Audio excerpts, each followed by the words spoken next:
Salut et bienvenue à toi, amateur d'écologie, mais aussi individu soucieux du bien-être de ton porte-monnaie. Je suis très heureux de t'accueillir dans ce nouvel épisode du podcast de la Terre dans les épinards.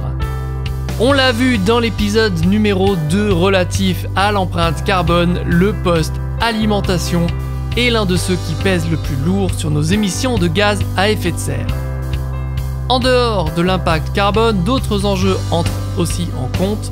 Santé, épuisement des sols, gestion de l'eau et rémunération des producteurs en font partie. La bonne nouvelle, c'est que l'alimentation fait partie des postes sur lesquels nous avons le plus de prise. Pour autant, comment manger de manière durable et, point non négligeable, manger durable coûte-t-il plus cher ? Pour tenter de répondre à ces deux questions, penchons-nous sur une étude publiée en octobre 2021 par I4CE, l'Institut de l'économie pour le climat, association à but non lucratif experte de l'économie et de la finance dont la mission est de faire avancer les actions contre les changements climatiques. Dans cette étude, l'Institut s'interroge sur l'impact d'une alimentation durable sur le budget des consommateurs. Alors, définissons tout d'abord l'assiette durable. L'étude se base sur une définition donnée par l'Organisation des Nations Unies pour l'alimentation et l'agriculture, que je vais t'épargner car elle est assez longue, mais qui se résume grosso modo par une assiette ayant un impact faible sur l'environnement et les écosystèmes et qui assure une sécurité alimentaire et nutritionnelle pour notre génération et celles à venir, et qui soit équitable. En bref, c'est une assiette qui a des objectifs environnementaux, sanitaires et socio-économiques. Alors, je ne sais pas si j'ai réussi à t'éviter le côté barbant de la définition, mais on détaille un petit peu plus pour voir ce que ça signifie concrètement. L'Institut I4CE retient 3 indicateurs pour évaluer le degré de durabilité de ton assiette. Le premier, c'est sa composition, et en particulier la proportion de viande, étant entendu que moins il y en a, plus ton assiette est considérée comme durable. Le second, c'est la part de perte et de gaspillage au niveau des consommateurs. Et le troisième, c'est la part de produits bio.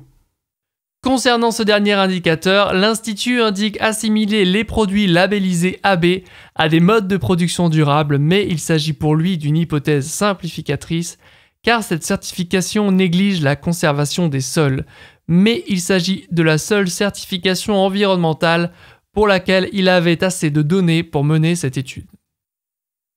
Je t'invite au passage à aller jeter un œil au blog de la Terre dans les épinards sur le site, et plus particulièrement à l'article sur 5 labels environnementaux passés au crible pour en savoir plus sur d'autres certifications environnementales existantes ou labels d'alimentation biologique. Revenons à notre assiette et voyons l'impact des 3 indicateurs sur le budget. Selon l'étude, réduire de 20% la consommation de viande permet de réaliser des économies allant de 4% pour les revenus les plus faibles à 12% pour les revenus les plus élevés. Ces économies peuvent être doublées voire triplées en adoptant un régime végétarien. Le gain lié au gaspillage est moins important.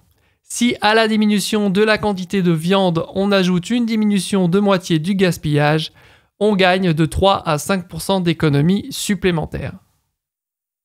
La part moyenne des produits bio dans l'assiette, estimée à 3% actuellement dans le contexte de cette étude, pourrait passer après diminution de la proportion de viande et du gaspillage, entre 20 et 35% selon le niveau de revenu, sans que cela n'augmente le budget de l'assiette par rapport à maintenant. Cette proportion de produits bio pourrait grimper entre 40 et 75%, toujours selon les revenus, à la condition d'adopter un régime végétarien.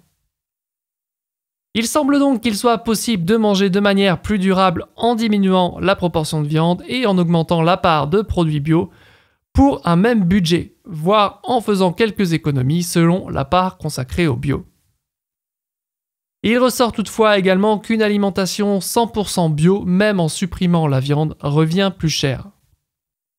En cause, selon l'étude, le prix du bio qui serait de 65% plus cher que les produits conventionnels, une différence qui s'explique, selon France Stratégie, par une utilisation réduite d'intrants de synthèse qui induit une baisse des rendements, ainsi que par un désherbage mécanique qui nécessite une main-d'œuvre plus importante.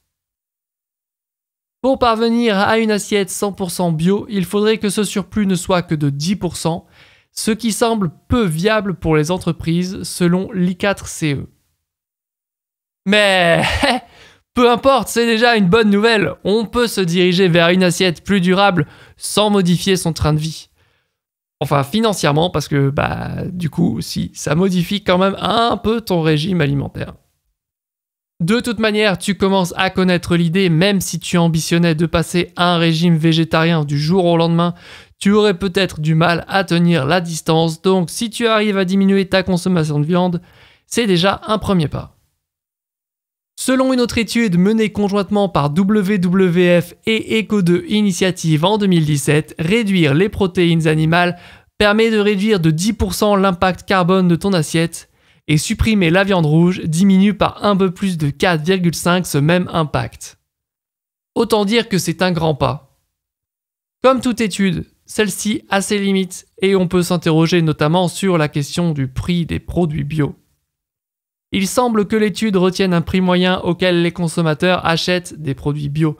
Il est intéressant de noter que ces prix peuvent varier suivant le magasin dans lequel on les achète. N'hésite donc pas à faire le tour des enseignes spécialisées près de chez toi pour voir si tu n'aurais pas intérêt à aller acheter tes épinards ailleurs.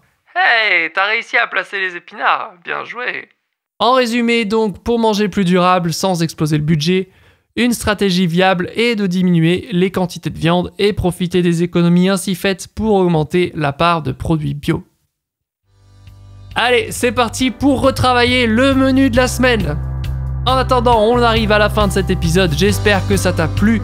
Si oui, n'hésite pas à t'abonner comme d'habitude et si ce n'est pas déjà fait, aux pages Instagram de La Terre dans les épinards, à la page Facebook, à la newsletter du site de la terre dans les épinards.fr, bref à tout, et n'hésite pas à me dire aussi dans les commentaires Insta ou Facebook ou par email s'il y a des sujets liés à l'écologie au quotidien que tu aimerais voir abordés et je verrai ce que je peux faire. Et en attendant le prochain épisode, prends soin de toi, de ton environnement et de ton porte-monnaie. Et on se retrouve en pleine forme. Salut!